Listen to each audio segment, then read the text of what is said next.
Hello and welcome, I'm Anet A8 and in this video I'm going to show you some cool upgrades I've done to my Prusa i3 Mark III enclosure.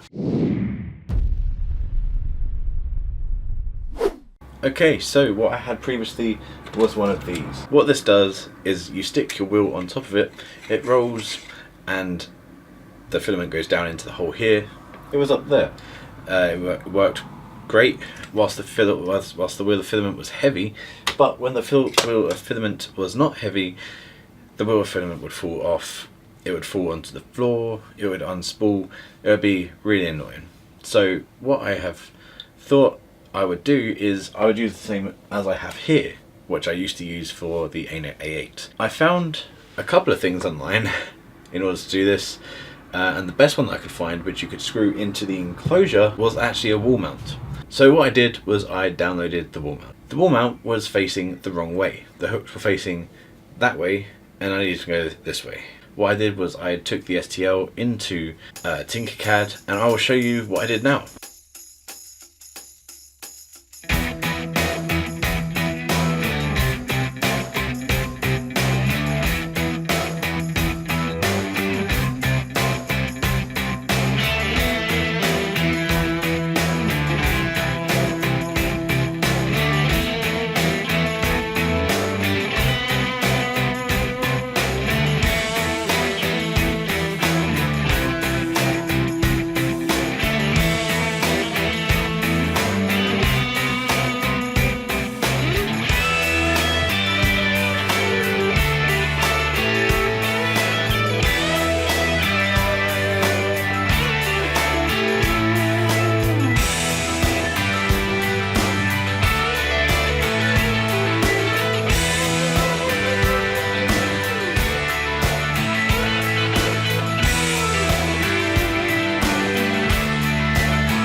So as you can see, I modified the file.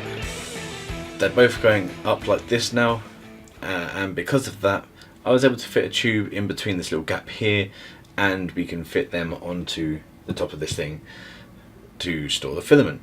Now the one thing I didn't think of was, because they dangle this way, they're held at the top, which means that there was too much space in the bottom side. So when I put these on here and had the wheel in the bar, they were still touching the deck, which is really not what I was looking for, because that would mean that it still makes a lot of noise. The other thing about this one is, because there's a lot of movement on top of the box, it's making a lot of noise as it echoes through the chamber.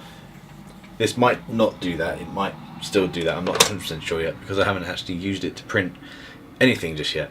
So what I did was I installed this onto here, and I used from a previous thing that I used to do, which was fidget spinners. I made a few fidget spinners with M4 nuts, I believe. I used them as spacers on the top of the thing here, just to lift it up by about 1 centimeter.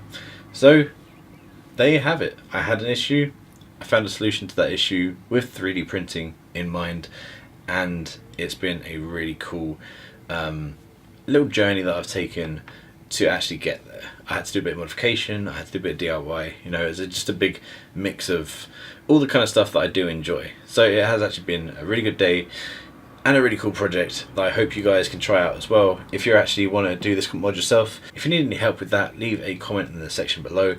I will probably upload my version of that file to Thingiverse. Maybe I'll add space underneath it just so that it can fit in as expected. But yeah, other than that, you can just set up a spacer, you know. It's a bit jerry-rigged, but yeah, there we go. So thanks for watching, don't forget to subscribe. Let me know what you think, follow on Twitter, that's @Anet A8, and thanks for watching.